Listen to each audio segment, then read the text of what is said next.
Rampant stagflation crushes ordinary Australians.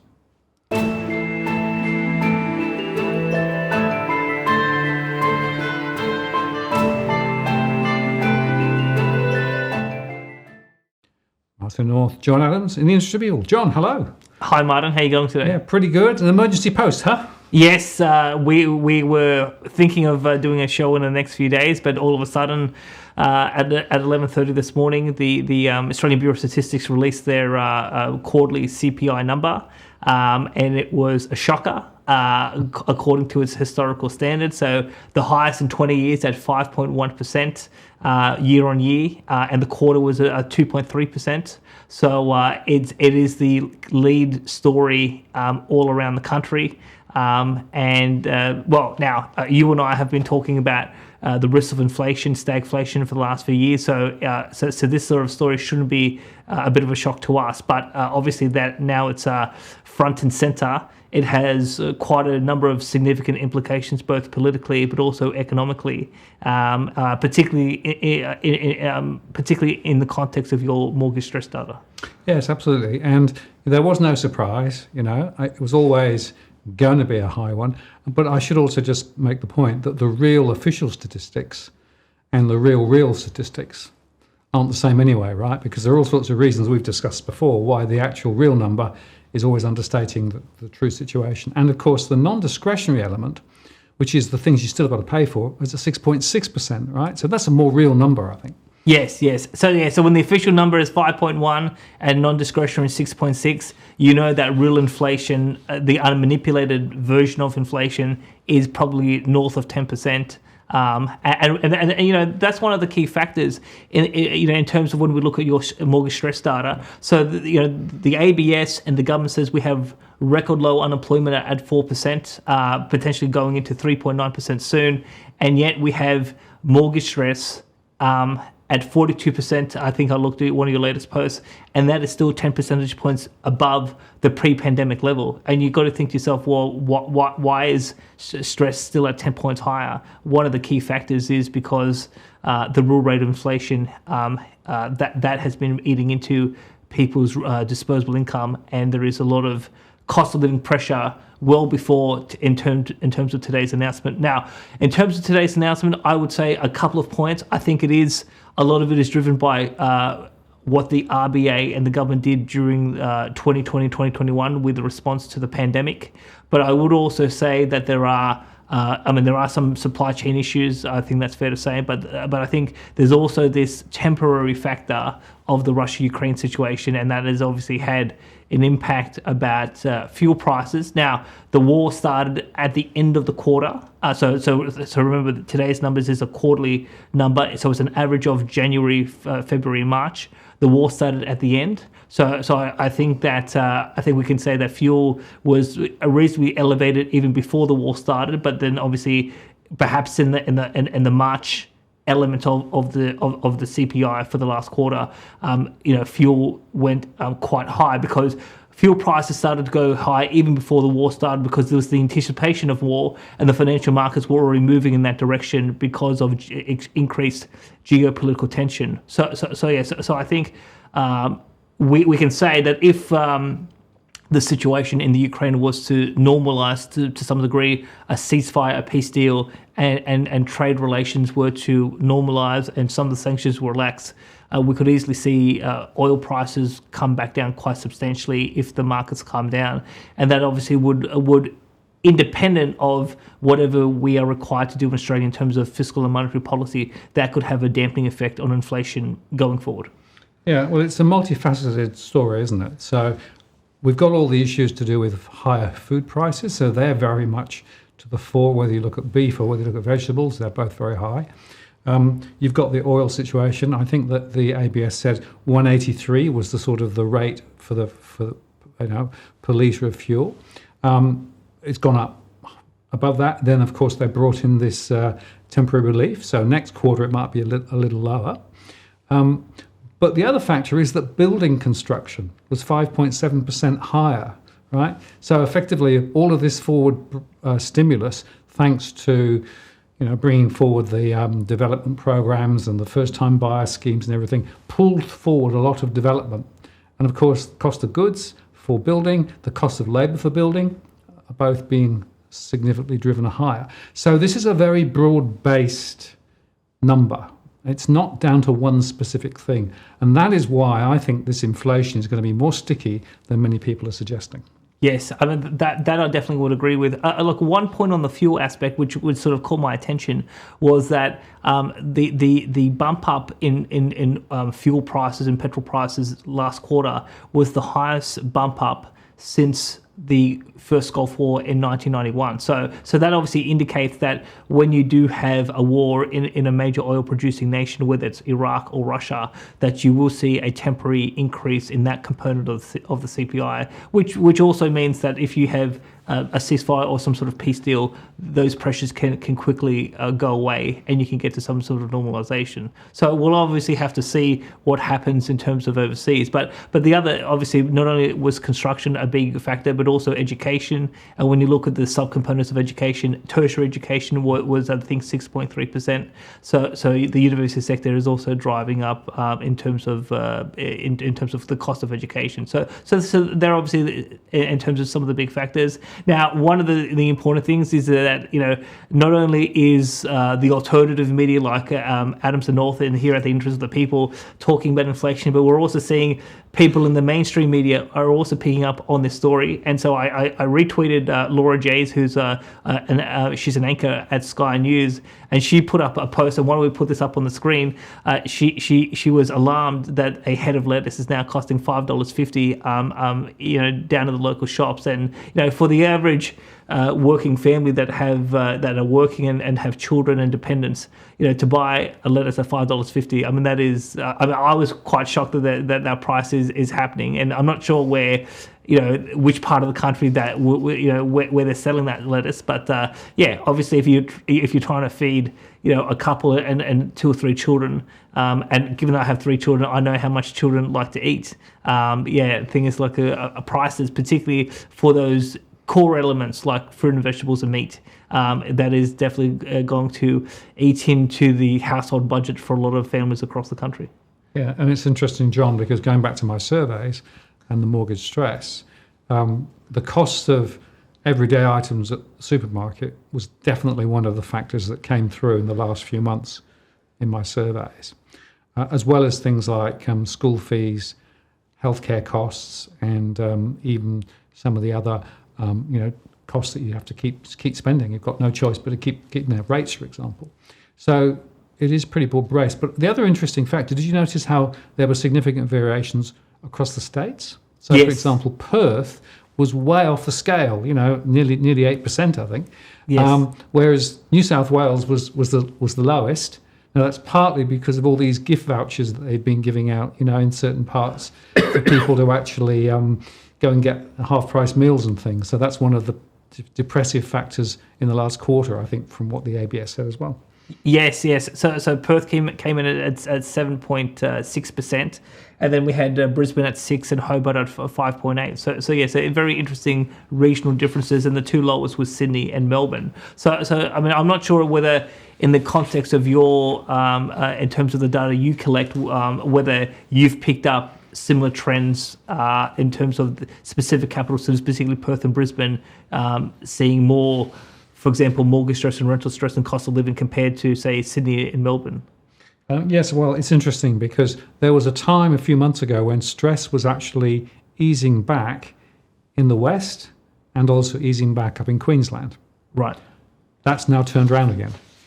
So we've now got the situation where we've got a lot of people over in the West definitely under mortgage stress because of those cost of living and because they've got big mortgages and incomes are not rising.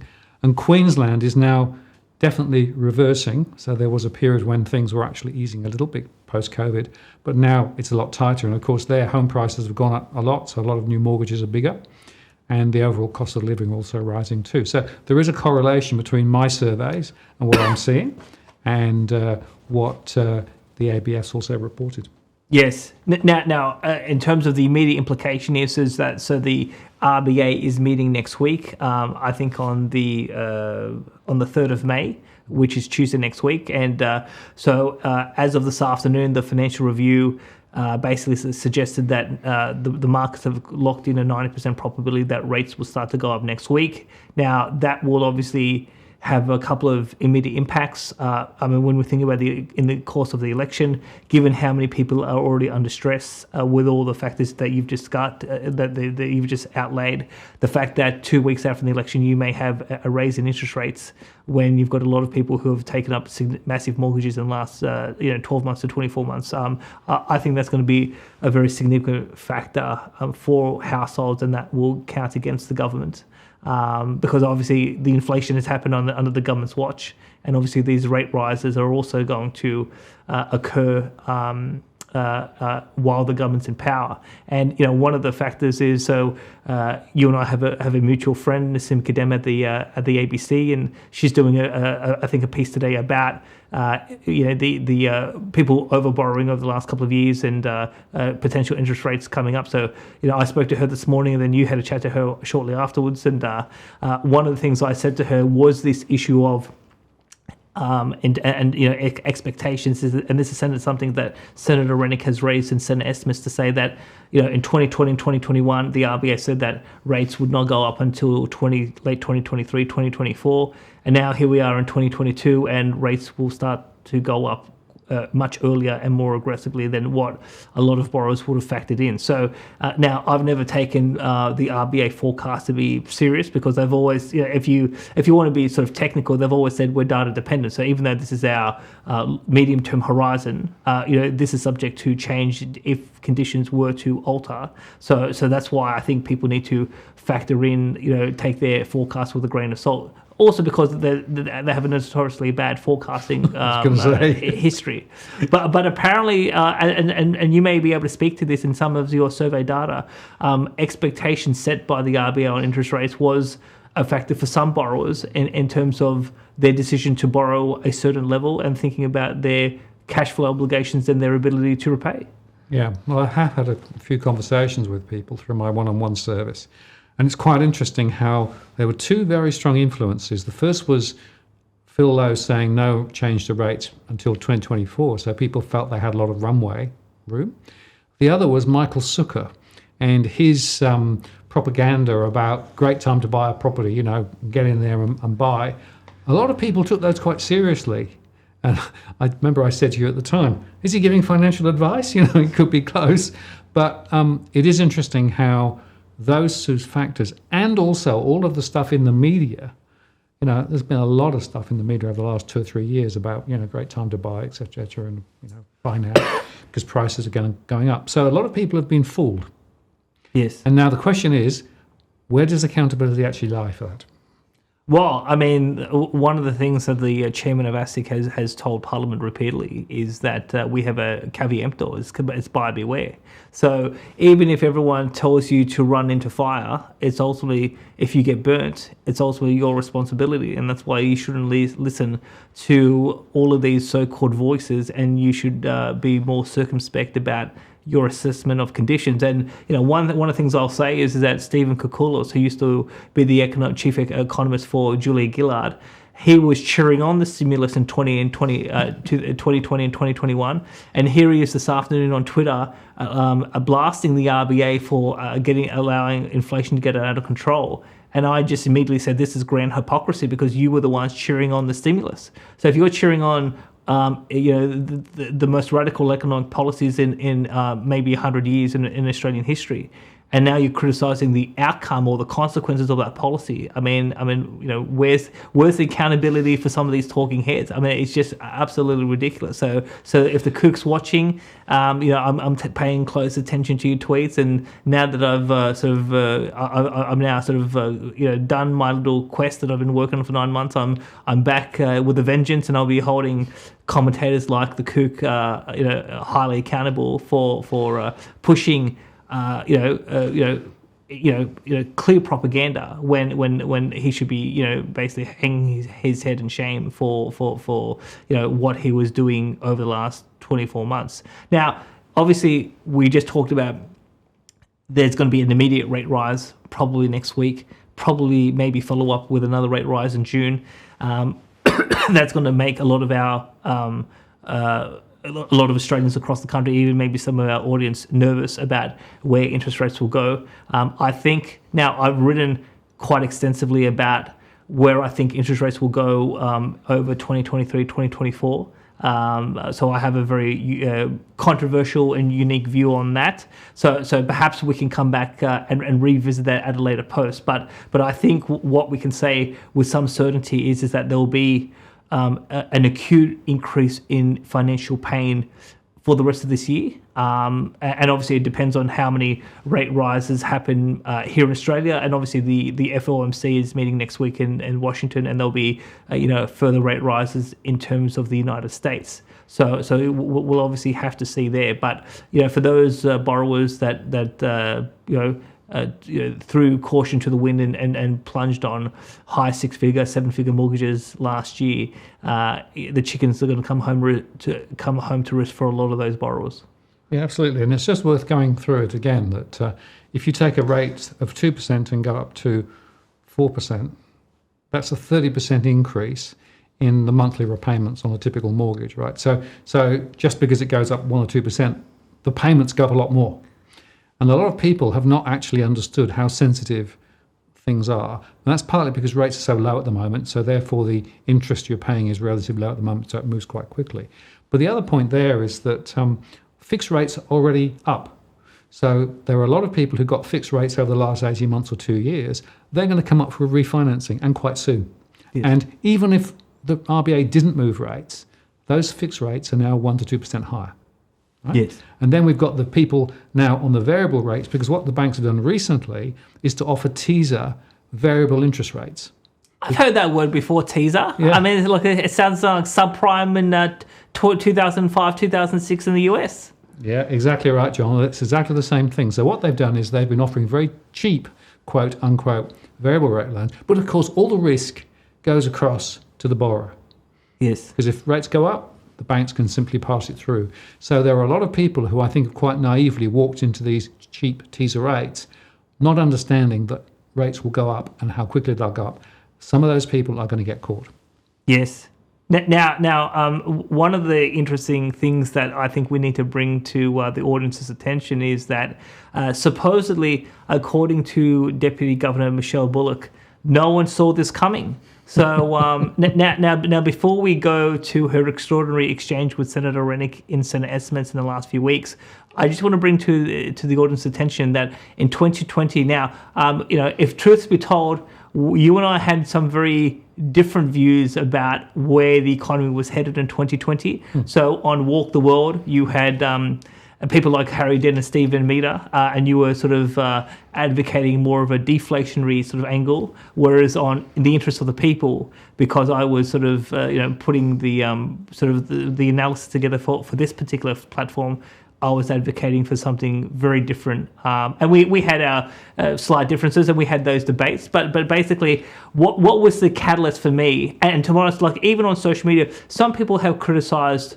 my track record on these sort of matters. And I've sort of said, well, in 2018, I published a 6-scenario model, 3 deflation, 3 inflation. Before the pandemic, I was on the fence. It could go one way or the other. And obviously, it could go the Harry Dent way, or it may not. We could see stagflation, hyperinflation, or a global currency crisis. But there was one morning in March of 2020 when you had a coordinated series of press conferences by a number of central banks, starting with New Zealand, the United States, the UK, Australia, etc. And they all basically said in unison, we are going to unleash extraordinary monetary policy. And effectively, if you read between the lines, it was QE to infinity. Yeah. So at that point, I changed my position, because the policymakers had changed their position, and I said, well, we're not going to have any form of deflation, because they're basically saying we're willing to print as much as required in order to keep this bubble intact. And that's why I switched my position to stagflation. And then, so just to remind the audience, in April 2020, so I wrote an article, like a 6,000 word essay for my website, but then you and I did a two-part show. It's called The Australian Economy Has Been Completely Destroyed Within 4 Weeks, and that was a discussion about that whole scenario. And then we did a show in August of 2020 called Stagflation is Occurring Before Your Very Eyes. And we did a number of stagflation shows in 2020. And then after the US election, when Joe Biden was inaugurated, we came back on the 12th of February last year, 2021, and we did a show entitled "Joe Biden Will Unleash Accelerated Stagflation," and we highlighted a number of additional factors that the Biden administration was doing, both on the demand side and the supply side, that was going to exacerbate stagflation. And that's what exactly happened in 2021. And obviously now those factors have come home to roost here in Australia. And that's why we have now the highest level of official inflation in 20 years. But somehow the RBA completely missed it. And so can we play the clip between Senator Rennick and Deputy Governor Bullock, and we'll just hear this sort of exchange? Thank you, Chair. Good afternoon, guys. In November, the RBA was signalling rates would be on hold until early 2024, and rate rises this year were very unlikely. In light of yesterday's comments, how did the RBA get that so wrong?